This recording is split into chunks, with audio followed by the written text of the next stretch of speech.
Live streaming is on.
Ladies and gentlemen, I'll be the first to greet you with a good afternoon, trading community, as we are setting up for our trader strategy meeting. We're going to bring in our special guests as always. Chart Trader won't be joining us today. He is doing a little traveling, so his presence will be missed, but have no fear. We've got the rest of the team on the horn here today. And I think what we're going to try to do is have a little more of a roundtable discussion, throw some themes at you, and discuss what we may be seeing over the course of the next several weeks. So I want to welcome all the gentlemen into the chat, and I want to pose a question. I think, Gavin, you might be best to answer this one right off the bat. And I would say, what are your initial thoughts of this earnings season? Yeah, I mean, I'm definitely curious to hear thoughts from the other guys on this, and we'll just get it started with the discussion here about my initial thoughts are, somewhat underwhelming. We're generally used to pretty big beats, but we haven't really seen that this time around. Uh, Craig might have some of the numbers right off the bat in terms of who's beaten and who's missing and by what average. I did see something along the lines of 75%. But then the average beat on the EPS in that area around 3 to 4%, which is lower than what we usually see. So what I think that has to do with more than anything is just there's a lot of talk about analysts' failure to kind of cut estimates in front of this earnings season, and I think we're seeing that play out. Usually, they like to lower the bar a lot more for companies, but I think that there's so much uncertainty around inflation and everything that they simply did not do that this time around. Now, usually that would be a cause for concern on the idea, okay, these earnings aren't as good as usual, but I think that we kind of saw the expectations for the markets in the Bank of America Fund Managers survey. I posted one of the bullets in there, and I asked the question, what if earnings come in weaker than expected? And I thought it was interesting that the global profit optimism for the fund manager survey was at an all-time low. This is lower than the pandemic, great financial crisis, the internet bubble, the Asian currency crisis in 98. So it really just goes to show how low expectations were. And that obviously means just a lower bar for some of these companies to beat. So we've been seeing a lot of reports that if we saw something similar last quarter, we would have been probably using this segment to talk about trading gap downs and earnings. But for the most part, the response has been relatively positive here. I mean, a lot of the European names that we've seen, they've had the type of quarters that would suggest that you should be selling. The ASMLs of the world, Nokia, Ericsson's, SAP, but in general, these stocks are holding up well, and it really just kind of goes to point towards the lack of sellers that are out there right now. And I think that's been pretty fairly evident in the early earnings reports that we've gotten. So you can certainly say that we're getting a lot of better than feared numbers, and I think importantly too, the guidance probably hasn't been as dour as some had feared. So still a long way to go. We're just in the early innings of this earnings season, but in general, I've been impressed the way the market's digested it. And if anything, it probably turns me, at least in the short term, a little bit more bullish. Now, we could see that it's not uncommon for us to see earnings trade in one direction for the first week and then kind of flip and change gears as we go deeper and deeper into the season. And certainly as we get into more of, like I'd like to call the ham and eggers, the C students, if you will, that tend to not have as great of a quarter as some of the others. So it remains to be seen how that's playing out. But in general, I've been impressed with the way the market's been able to digest the majority of these earnings. Hey, so this is Scalp. I'm going to jump in here. I've been paying attention. I follow credit, and been paying attention to the banks and the financial institutions, and I've been pleasantly surprised by how upbeat they've been. Credit continues to flow. Banks and financial institutions are very eager to lend. They're being, looking at certain segments of the market as areas of growth and maybe pulling back in certain other areas or being more cautious in certain other areas. But in general, it seems like the banks are pretty upbeat about just consumer health, business balance sheets, and credit. So I've been pleasantly surprised there. I follow, been kind of paying attention to that, try to get a sense of what the distressed opportunities and turnaround opportunities might be.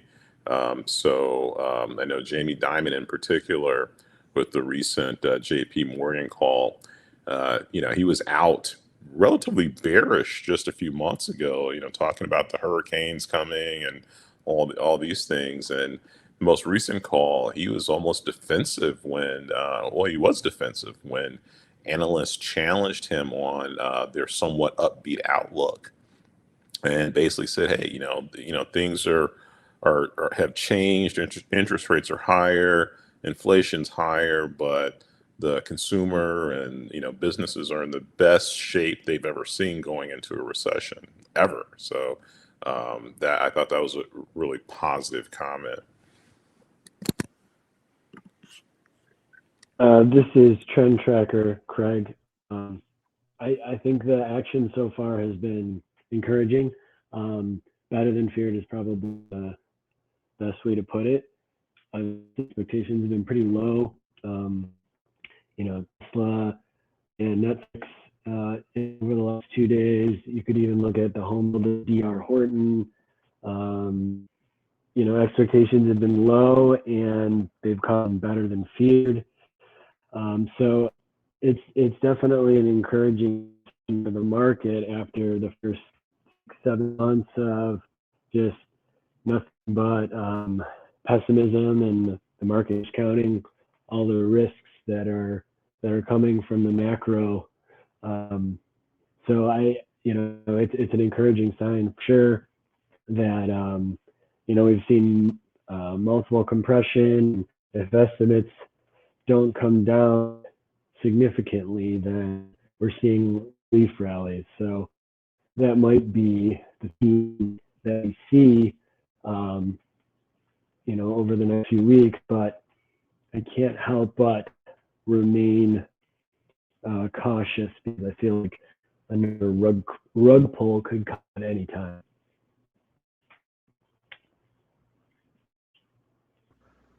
All right. So I know, Damon, you have a question for our group.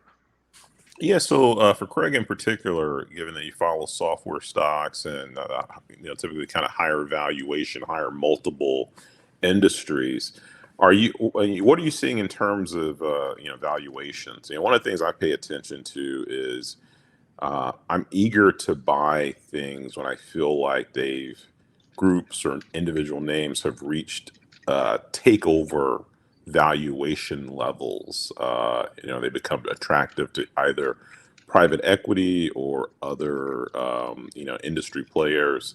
How do you feel about valuations? Are you seeing any indications or any, news of companies being acquired because they're just cheap in the technology space in particular? Or are we still just, the valuation is still pretty robust? I do think that there is going to be a lot of M&A and consolidation.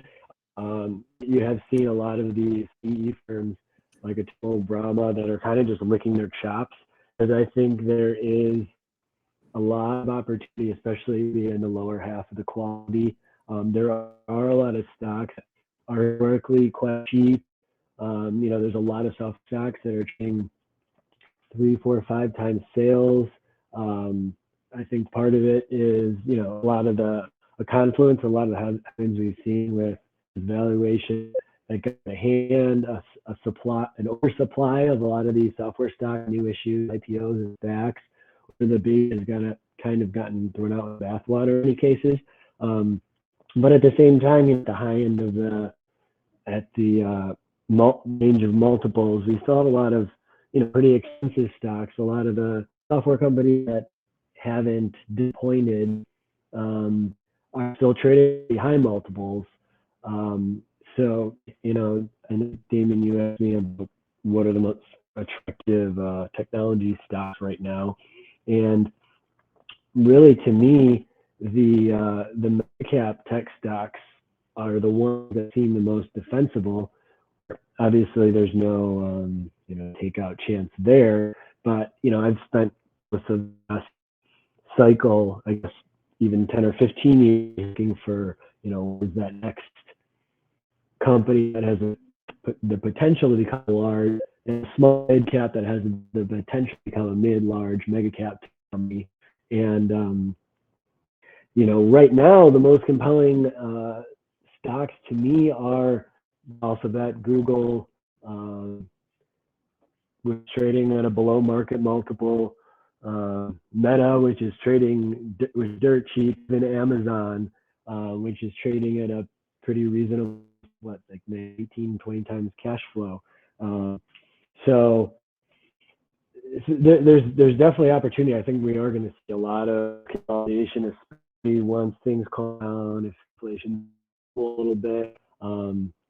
There is a lot of value out there, but at the same time, there's still a lot of fraud that I think could still get run out. I'm in this Tesla short right now, which isn't working, close to getting stopped out, but I feel like it as strong as the price action has been over the last week, as poor as sentiment got to an extreme, and a lot of the stocks that are kind of rising on better than feared results. I mean, it's all encouraging, but I do feel like without we didn't really get the capitulation in, there could be more danger ahead here before we truly bottom.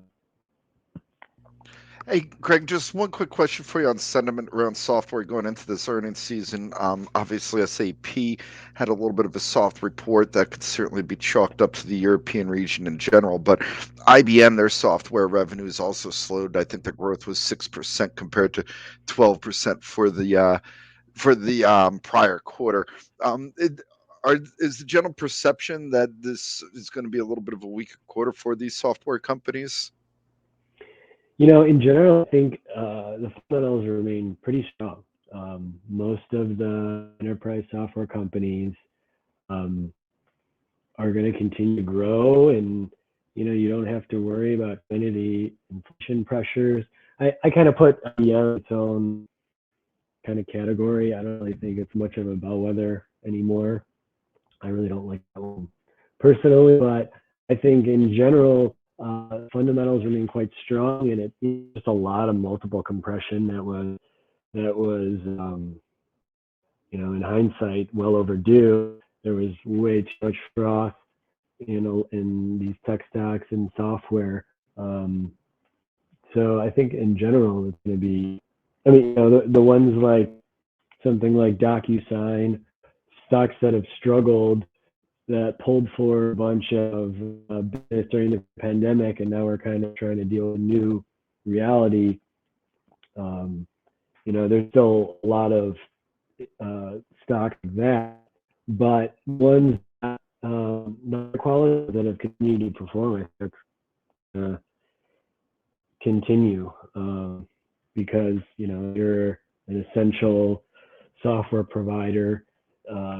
Not something you just kind of really get rid of.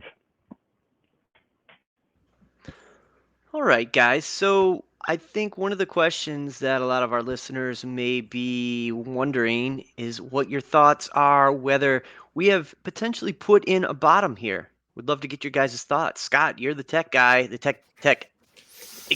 technical analysis guy.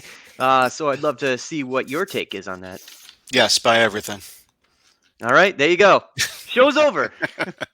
No, I think if the pessimism is off the charts, and again, that's going to be the biggest component that I think that you have to continuously look at. Everyone over the last 6 months has concerns, economic wise, supply chain issues, Russia, Ukraine, everything that's been on everyone's mind, and the reason why they've been hesitant at being aggressive buying this year has been discounted into the stock market over the last 6+ months. Now, has it been enough? That's the question. The S&P has fallen more than 20%. The Nasdaq's fallen more than 30% to hit the official bear market or bear cycle phases that talking heads want to label them as, below all the key moving averages. The question is, did we do enough already? And I think, we still have to look out on the horizon, and we see a Fed that remains hawkish to continue to raise rates for the rest of the year to stay ahead of inflation. But inflation, if you look at a lot of the commodity stocks, or the commodity ETFs like corn, wheat, copper, gold, they were all aggressively breaking down fresh 52-week lows. Energy is coming off, the euphoria that was going on there over the course of the last 6 months. A lot of this does have to do with the U.S. dollar. Obviously, raising rates is going to give a boost to the U.S. dollar. That's been breaking out, pushing 20-year highs. So this is all stuff that's been in play. And I think you add in the fact that the sentiment is just at these decade low levels. Nobody can really see anything on the horizon. And this is how bottoms develop. They develop when there's just a ton of doubt and there's a ton of skepticism, and everyone can make a bearish case for prices to continue lower, or they're real hesitant about getting back into the market. And that is when the market starts to just rise. And it's just this phenomenon that happens with the market, where the crowd is going to be late to the party, and it's going to be wrong, and they're going to have a lot of skepticism and doubt as prices climb up those right side of the charts. Now, here's the catch. You say, is there a bottom or not? It's going to be about what stocks and what sectors are really kind of leading that next bull phase to the upside. So just because we think that the market's going to rally, there's probably going to be a lot of new leadership coming out of the market here. Initially, we'll see what we've seen recently, where most sectors are lifting. It's a rising tide lifts all boats sort of environment, but in a few weeks after earnings seasons come out, the true leaders in this market, the true sectors, the ones that are benefiting from the business cycles, are going to start to take on more of a leadership role. And those are the ones that are going to be the main focus for alpha going into the latter half of the year. So I do think there is some sort of bottoming process that's being made here in July. I don't have a crystal ball. I can't guarantee that, there's not going to be something that does, pull the rug out from underneath us, whether it's the latter half of earnings season or some economic report. But for the most part, I like what I see on the charts here over the last 2 to 3 weeks. Love the response to earnings. The bar obviously has been lowered, but even the names, I mean, just take a look at the delayed responses in some of these financials after they reported earnings. They gapped them down a little bit, maybe 2, 3, 4% in response to earnings. Next thing you know, they're ripping up 15, 20% over the next 5, 6 days. Micron was a fantastic set the stage for that about 3 weeks ago, where it sold off on earnings maybe about 5 to 6%, and then the next day came rip roaring back about 9, 10%, and has been trending and pushing to the upside since then. Delta Airlines, another stock that mediocre response to earnings, and then next thing you know, within 5 days is trading up 15%, clearing resistance levels. So I think the overall response to this market is pretty strong. We always have to be cognizant of when initial bad news on the surface doesn't really see much aggressive moves to the downside, and in fact it does the opposite, and you see things rip to the upside, and I think that's exactly what we have going on here. So I think there's a bottom here for July, for the summer here, as we move into the rest of the summer doldrums, the rest of earnings season. It's tough to say how September, October are going to play out. There's usually some sort of corrective move in the market right before that Q4 starts up. So, but I am optimistic. I think a good target to have is the 200-day moving average on the S&P. I think that's going to be somewhere around the 4,300 level. How we get up there, I don't know. It's going to be pretty choppy. We're going to have to just take it day by day, week by week. But I do think that we're headed back towards the 200-day moving average in the S&P around 4,300. I do have a short-term trade for you. Sure. I don't know when it's going to develop, but if you look at the SPY, I've got a couple of things lining up. I have gap resistance that looks like it is lining up with this downward sloping trend line that I have on my chart. Now I can send you a picture if you don't have it on your screen I can right see now. it. I see it. Yeah. Look at that. Gap resistance right into a downward sloping trend. And I know you don't want to hear this, but the 2-period RSI getting into the upper 90s if we do get there. Oh, yeah. And it looks like it would develop in the next 2 or 3 sessions. So although I like the fact that we're above the 50-day moving average and we do have a constructive pattern developing, I think it could be a short-term short in the coming sessions, Sure. in the next 2 or 3 days. So anyway, No, just wanted to put this on your radar. I agree with that. Short term, I mean, there's a lot of tactical opportunities here on both sides of the table, long and short. We've obviously risen the last 5 days. The market does look a little extended here as it continues to push closer towards the 4,000 mark in the S&P. It is getting into the June 10th bearish gap zone. That's the post CPI data that really kind of took the market down there early June. That's still an open gap for many sector ETFs as well as index ETFs. I think the QQQs closed it yesterday, getting back above 300. Really, with no hesitation, continue to the upside there as money flows back into the technology, communications, discretionary areas. So there's definitely, strength here lately in the market as earnings season heats up a little bit. I do think there, like you said, there's a short-term opportunity to maybe fade this at some point, given the resistance levels and the short-term overbought conditions. But if you're going a little bit further out, and we're going to talk bottoms in the market, I do think you have to swing out to higher time frames. You got to look at your weekly charts of the S&P and QQQs, which the weekly chart of the SPY over the last 4 or 5 weeks looks very constructive above 370, 380. And that's a pretty strong signal going on there. The monthly chart of the SPY still has, still something to be desired there. It's definitely still has a series of lower highs and lower lows in effect on a monthly time frame. So that just basically translates to plenty of resistance as we move higher. But I think, again, you kind of work in the whole sentiment thing, work in the whole discounting mechanism. I do think that you have to be a little bit more focused on the long side, but like Craig said, you got to be cautious in this environment.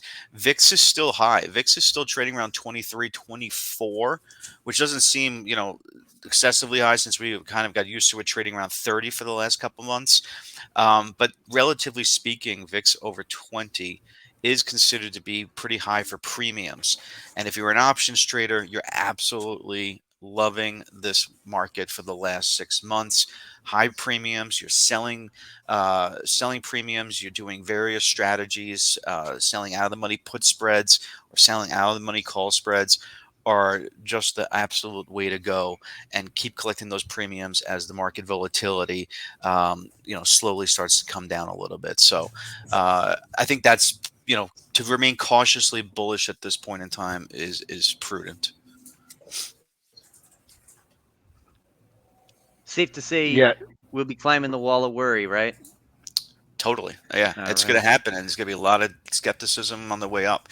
I guess the question I would pose to anybody else out there is, if you do think, I know we've talked about, that maybe there's going to be a big flush or capitulation. The problem I have with that is everyone's been looking for that. Everyone's been waiting for this big flush, massive capitulation, massive drop in the market to shake everybody out. Kind of like the COVID March 2020 COVID crash there, or the 2018 crash. This has been a very much more controlled, stair-stepping down sort of environment that, again, it's different this time. It's not that capitulatory sell-off that we get that leads to a V bottom. This is going to be much more of a base building sort of bottom, it looks like, in this environment. Unless I'm wrong, does anybody else want to throw something out there? Is there something coming down the road that can potentially be the rug pull and just kind of take the market down another 10% right back down to the June lows, and then just start heading us down much more aggressively, another 10-15%? Is there anything yeah. out there on the horizon? I mean, from my perspective, I'm not really seeing anything. Usually get sideswiped, be it, COVID-19 or Russia's invasion of Ukraine or whatever Hmm. you want to look at. It's always tough to see what's going to take us down. I would say probably the area that you want to continue to monitor is that credit area. But as Damon pointed out, it remains real benign.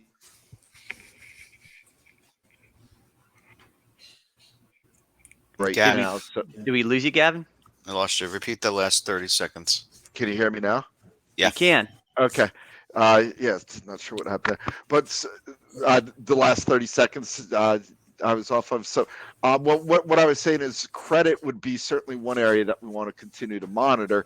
But as Damon was saying, this remains benign for these banks.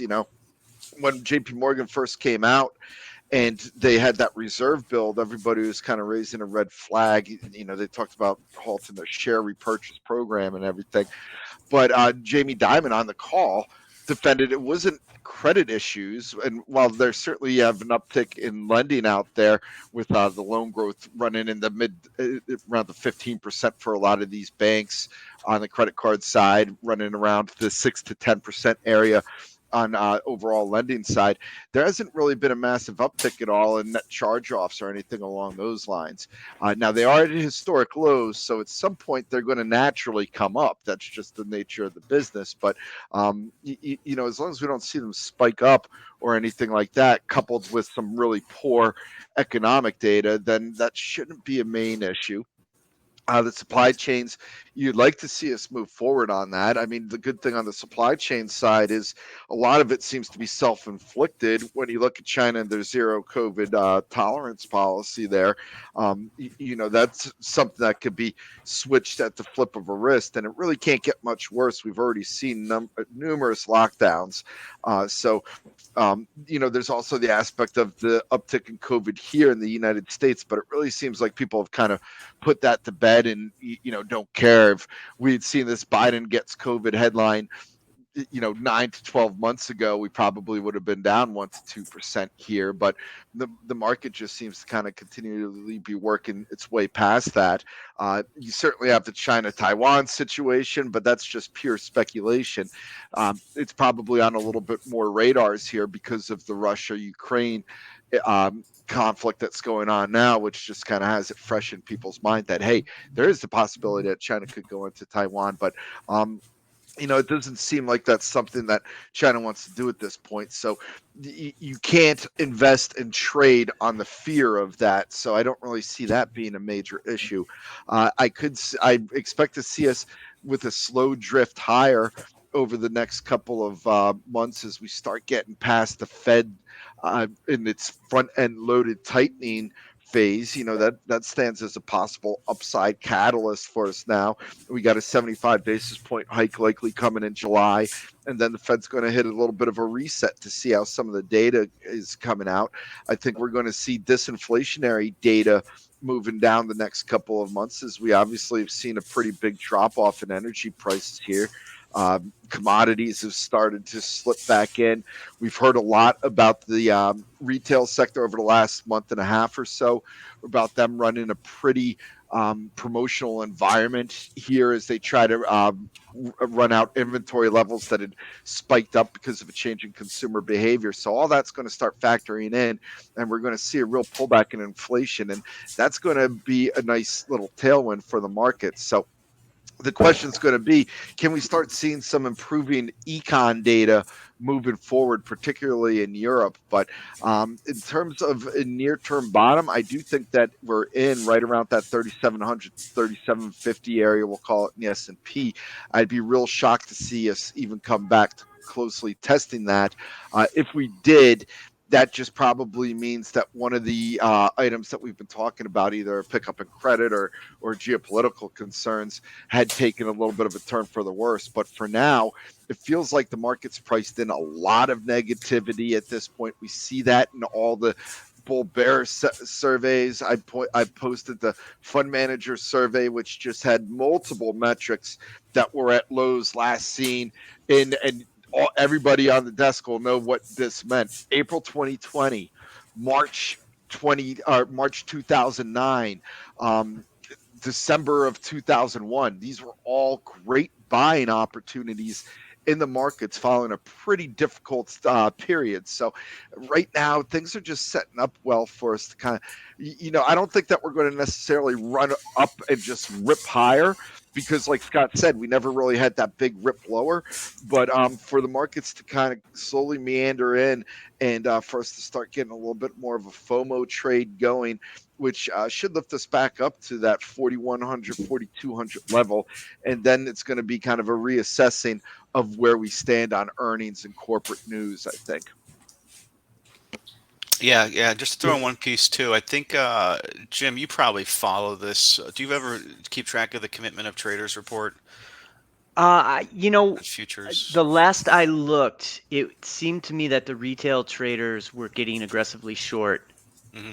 Is that what you saw as well? They've turned a little bit shorter over the last quarter or so. They've become more accustomed, and they've adjusted to the more bearish conditions the last few months. But it's actually been the commercial hedgers that have been stepping up their game in the last 6 weeks or so off the June, July lows. So that's something we haven't really seen in a while. And again, these are commercial hedgers, are people who, are in the thick of it and are really trying to, operate their businesses. And to see them stepping up here at more aggressive levels than they have in over the course of a year, from what I can read, I think that's just something to keep in the back of your mind. They tend to be the smarter ones in the room. So I would argue that if we're talking about potential black swans, Gav did a good job of kind of laying out a lot of the potential risks, but the geopolitical concerns definitely could be, obviously Russia is still in Ukraine. There are reports this week, they're moving past the Donbass and into southern Ukraine. We're basically in a proxy war. The whole Western world is in a proxy war with Putin, and he's got energy as a bargaining chip. So we kind of got past the potential really bearish headline because the Nord Stream pipeline resumed flows today, but it's at 40% of capacity, which is what it was before this maintenance. And at the same time, pipelines going through Poland and Ukraine are still shut off. So there's reports, or I guess Nancy Pelosi was considering going to Taiwan next month, and the the state media, Chinese state media guy is tweeting basically like, you better not, you'll see what happens if you do, like pretty direct threats. So yeah, I mean, it's hard to account for the risk that these things, about what could happen there, whether it be in Ukraine or little seemingly less realistic odds of something with China, Taiwan, or in the U.S. But I mean, it's definitely, the geopolitical risk has definitely been part of the the bear case all year. So not getting a resolution on that will, I suppose, if you're bullish, is just a reason to climb the wall of worry, right? If nothing does, Right. if nothing does hit the fan, but Right. But those are the potential black swan. I mean, I don't see anything getting resolved with this Russian-Ukraine situation at all Right, this year, right. at all, or even probably even into half of next year. I think it's just going to be continuous story after story, and Russia's going to make its way into, getting back the countries that it wants, and they're going to have to work out something in due time, hopefully with less bloodshed, and less war and stuff. But it just doesn't seem like it's a conflict that's going to be resolved anytime this year. So yeah, I do think that as long as there's no new devastating information that comes out that can really just undermine all the discounting that's already been done, I do think that the market will try to climb that wall of worry, and then Russia Ukraine will kind of just be in the background of the headlines. So All right. Well, looks like Scalp Trader took some partial profit on SDIG. SDIG, you put this one on this morning, right? Scalp, and now you're taking off half of the position for about a 5% gain. Oh, yeah. So, yeah, this is a name I've been highlighting the past week or so. As you know, I've become a lot more bullish on crypto, just because of where it's trading. Just looking around at various distressed and beaten down opportunities, and crypto definitely falls into that category. So I've been watching that space pretty closely for the past month, looking for a bottom. SDIG is a crypto miner that we've traded in the past, and then we traded it in June. It had some nice gains in it. I highlighted it last week, I think on Friday, as a name that I thought that if people didn't have crypto exposure already, was a name that could give you some, that could have some upside. I already had a position in a crypto fund that was kind of a diversified large cap crypto fund. So I didn't specifically put the SDIG in the portfolio, but definitely wanted to put it on the radar for those who maybe weren't in that in the other crypto position, because I was feeling pretty good. The crypto was set for a decent rally here. But yeah, there's a lot of interesting trading instruments out there as well. I've kind of started to gravitate more towards some of the ETFs that are out there. So we put on this BITI overnight, BITI, which is a short Bitcoin ETF. Took some of that off this morning. But yeah, there's a lot of different ways, whether it be leverage or inverse, to play some of the volatility in the market. So been digging into some of these newer instruments that I haven't necessarily traded as much, but as volatility moves from group to group, kind of, instead of trading individual names, which sometimes can be tricky because you may get a group move, but then that individual name may just not work out. So I'm trying to add more, looking for ETFs that tend to move, have wide intraday ranges. So like, for example, GUSH, GUSH is one I've talked about. I think I may have traded it a couple times, but it's it is a oil and gas ETF, and I think it's either 2 or 3 times. I can't remember. And then the inverse of that is DRIP, DRIP, which is short oil and gas. Another thing you've been doing a lot lately that I've noticed, Damon, is playing some of these really low price stocks, even some below $1.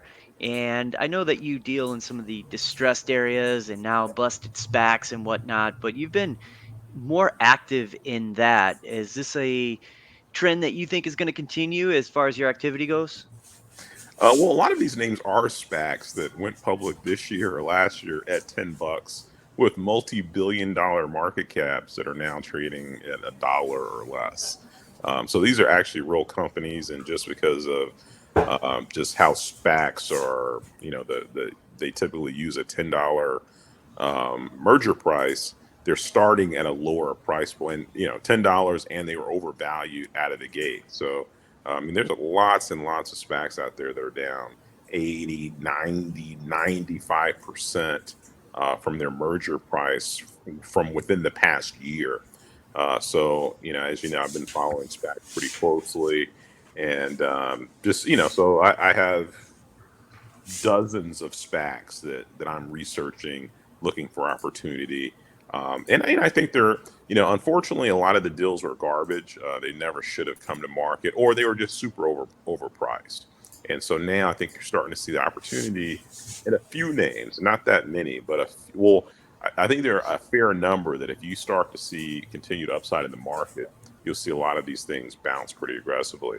But there are also a few out there that are real businesses that may have potential to deliver very, very strong upside long term, kind of once they turn the business around and start running it like a real business rather than, just throwing money at growth and bleeding cash. All right. On that same theme, I want to ask you guys, what are some of the sectors that you've been gravitating towards and or staying away from? We'll talk about rotation. So what are you guys seeing? I know that earlier this week we saw a big day in the IWM. So my first inclination would be that small caps might be a place to be in this with the uh, escalating dollar. They don't have the same type of exposure that some of the mega caps do. So what are your guys' thoughts as far as sectors or areas that you guys are looking at playing? I could jump in here. As far as the IWM goes, I think that'll definitely be a hot earnings trade for a bit of a swing for the very reasons that you just pointed out, Jim, where you are seeing people wanting to avoid that FX headwind. Now, hasn't really knocked down a lot of the companies on the results. We had the fair idea that this was coming down the road with the Microsoft warning about a month and a half ago. IBM and a few other names that have reported have certainly signaled that there is a little bit of a that is going to be a significant headwind to the bottom line. I think a lot of people are kind of viewing it as perhaps maybe a one-time item, so it hasn't been as big of a concern. But seeing some money flowing into those small caps definitely makes a lot of sense. I like the banks here. Scott was talking about the moves that they have. I've got that long in the FAS, which is a 3-time levered. Looking at the last Bank of America fund managers survey, the allocation to banks fell 16% month over month to net 9% underweight, which meant that the banking sector was underweight for the first time since October 2020. So, I think we could see some money flow back into that.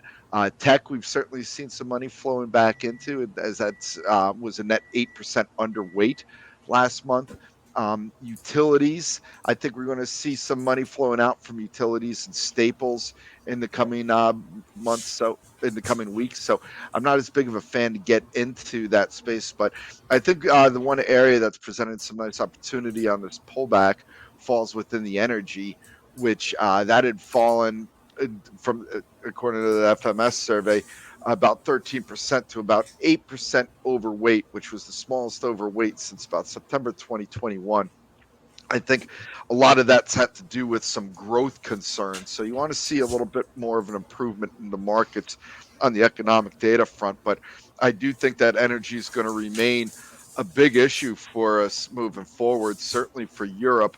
And, you're also looking at the potential for a bit of a swing in Congress coming up in November, where the Republicans are very likely to take over the House. Now, the Senate, in talking with Carmine, should probably remain in the Democrats' favor, and of course, Biden in office there.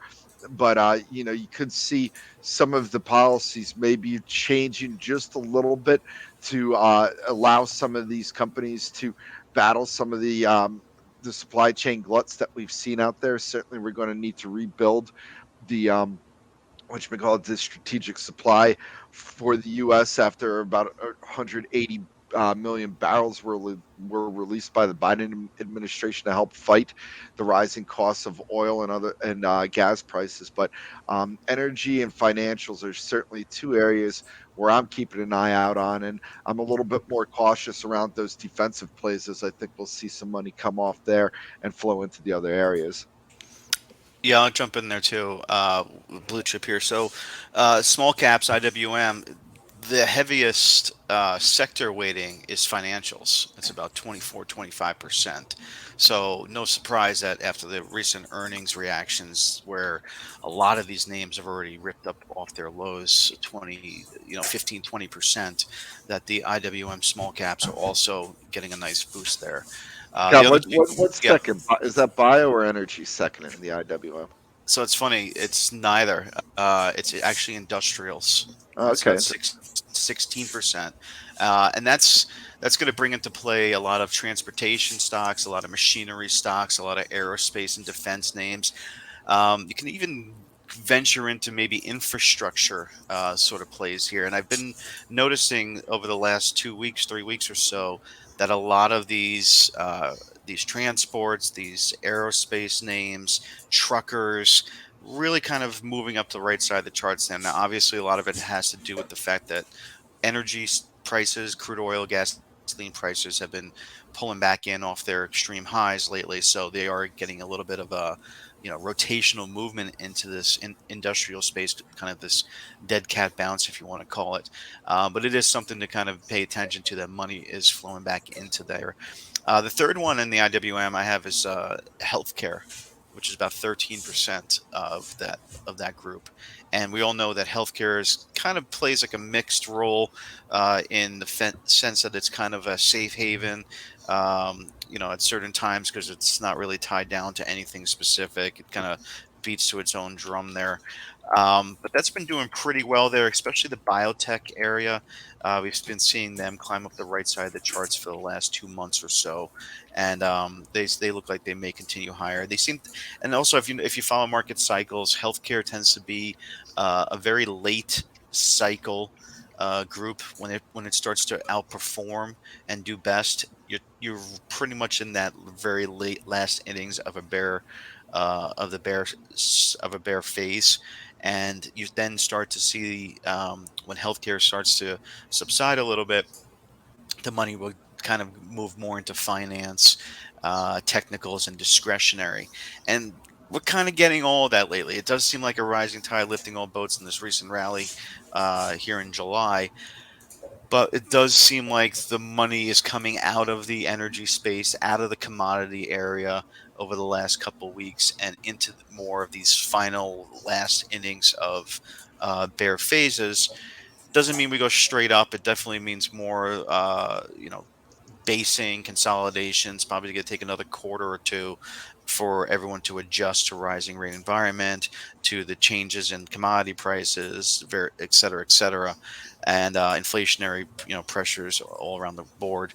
So there's a lot of moving parts, obviously, but I think from what I can tell, it all culminates into this bottoming process. So for me, I definitely like financials. I think you're in a rising rate environment that's going to be beneficial for that group at some point in time, and it wasn't initially because of the yield curve, but I think with rising rates, the yield curve should start to come back in line again, and you should start to see financials benefit from that.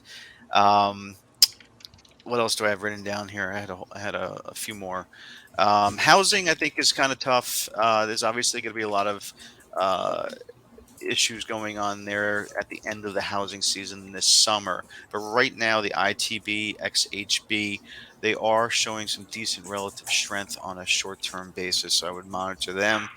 I have transportation on my list, biotechs on my list, and financials, and that's really the gist of it. I would just throw in, if you're looking for something a little bit more speculative, we have technology getting a nice reprieve lately to the upside. A lot of software names, a lot of tech semiconductor names.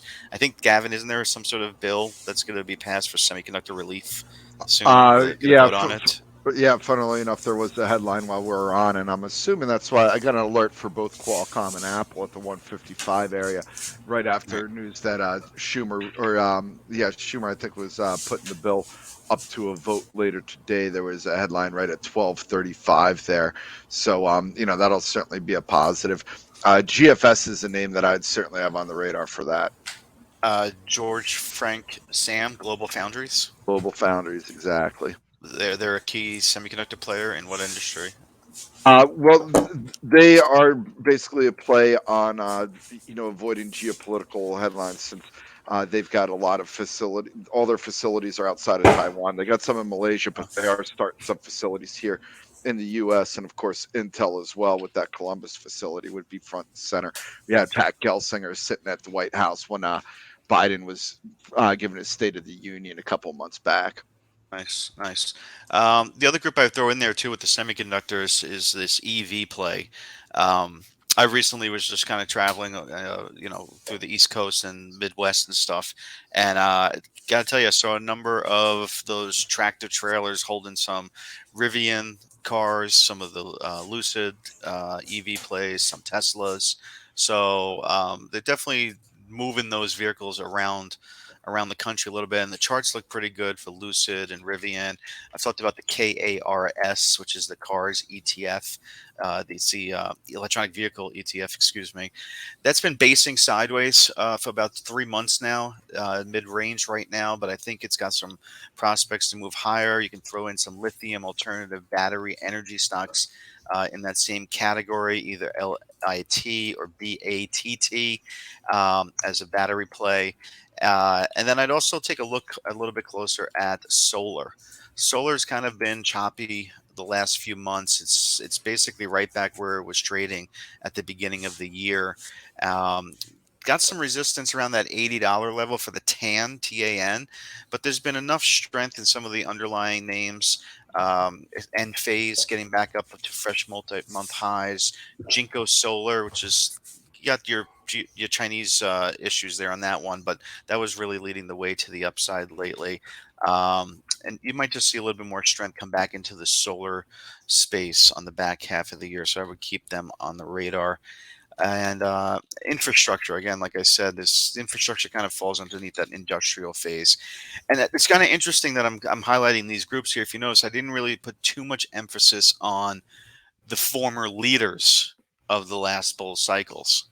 And that's very common to see when you do have a new legitimate market rally ensue. You're not going to see your Microsofts, your Facebooks, your Amazons, and your Apples breaking out to new highs and pasting the way to the upside, or Google's, throwing the mix there. We're going to have all new leaders in the next new cycle.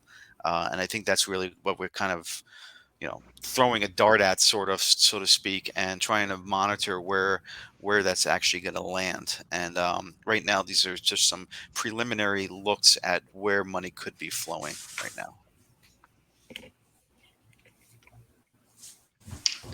Any thoughts from Craig or Damon on some of the opportunistic sectors that you're seeing? Yeah, I can jump in. Yeah, as I noted before, really paying close attention to beating down SPACs, ones that are down 80, 90% from their highs, really looking for companies that actually are running real businesses that have enough cash to stick around. I mean, some of the companies, some of the SPAC deals, they closed the transaction without receiving all of the cash that they expected. So some of these companies are running very short on cash. They're doing dilutive capital raises. So you really have to pay attention to that. I mean, you don't want to own a position in a company that if the stock goes up, they're selling, the actual company is selling stock into the rally, or they have situations where they've issued a bunch of warrants recently, and those warrants are in the money, and the lender is taking advantage of the move to lock in some gains. So there's some moving parts to it, but these types of names, especially the ones that I think that show that they will be around for a while, they have the cash to sustain themselves for at least a year or a couple of years, and maybe they're reducing expenses, reducing overheads, and cutting back their losses. I mean, these are types of names that can rally 50 to 100% really, really quickly, 50% in a day even. So, I like that space. I'm looking at high yield again, which is nice to have that opportunity back. As you know, I've over the years have run a high yield portfolio, and for me, I'm typically looking for yields in the 8 to 15% range, with the opportunity to trade around a little bit to capture another 10 to 15%. So I mean, that's not a bad little business to be in. Earlier today, earlier today, I locked in profits on a preferred that we bought middle of the day 2 days ago. I think 2 days ago on Tuesday, caught I think 12.5% move on it in 2 days, which is a really big move for a preferred. And typically, with yield positions, I'm putting on more size, right? These are things where you're trying to collect income off of. They're usually, obviously a lot safer than a lot less speculative than, buying a $2 or $3. I mean, I think they're a lot less speculative than buying pretty much any stock. I think, obviously with the stock, you have an earnings report and stock can be down 40, 50% overnight. With a preferred, it really would take a serious deterioration, multi-quarter deterioration in business fundamentals to ever come close to having an issue with a preferred. So these are names I tend to put on more size. Also use some preferreds for cash management, just so you have some money coming in on cash that you have sitting in your account. So high yield and distressed SPACs are kind of my two primary areas of interest right now. All right, and Craig, where are you putting some? Where are you laying some capital? Well, I'm still, focused on the advertising sector. A lot of exposure there. Snap is going to be this afternoon or tomorrow morning. Remember Snap kind of warned a month or two ago, took down the whole sector. I think, it's a mix of company-specific issues and obviously in the macro. So they're both. I think there is potential for both in Google and Meta, Facebook. Next week, there's potential to see kind of what we've seen from Micron, Tesla, Netflix, where sentiment's really poor, and there's potential for them to kind of deliver better than numbers. Both Google and Meta are both very, very cheap, below market multiples. Facebook is kind of, they're basically just trying to become TikTok. They're probably dealing with a lot of headwind from weakness in direct-to-consumer startups, not to mention Apple privacy changes. So that's going to be a really interesting one. Google, I think the business will be fine. And cloud will be fine, but YouTube might be a little weaker, along with the likes of Meta and Snap. So there's a lot of headwinds for advertising, but there's potential that it gets really friendly as a lot of the risks have been priced in. I like them in the long term, but it'll be interesting over the coming weeks. All right, gentlemen, I'm going to give an opportunity for a parting shot. This is where you can leave our listeners with anything that you think should be thematic over the next month or so, or maybe a new stock idea, something along those lines. So I'm going to give the mic to Gavin. You're first up. Parting shot. Yeah, looking at this SL Green Realty, ticker symbol SLG. Be curious to talk with Damon about this one at some point too. Dividend yield of 7.64% for the replay. This is the largest Manhattan commercial real estate developer out there. So I think, or not developer, but landlord, I should say. So, a lot of concern about with the remote work and cities kind of falling apart, if you will, on that. But the stock's been hit pretty hard over the last couple of months. It's showing signs of a bottoming pattern around this 45 area. It pays a dividend yield of 7.64%. So from a swing perspective, I like the idea of having the ability to understand when I'm wrong. That would be, of course, breaking down below that 45 level. And, so I could put my stops down around 40 and still collect a dividend yield of 7.5% or so while I'm waiting for things to turn around there. So SLG is definitely a name that I'll be watching. And then, like Craig was saying, in terms of thematic for the next couple of weeks, it's going to simply be, can companies continue as we get deeper into the season, continue to post earnings that aren't going to really excite people and still see still see positive responses. It's going to come with the Fed meeting next week, so of course that's going to play a factor in it. But they're the things that I'll be watching over the next couple of sessions. Parting shot from Scott.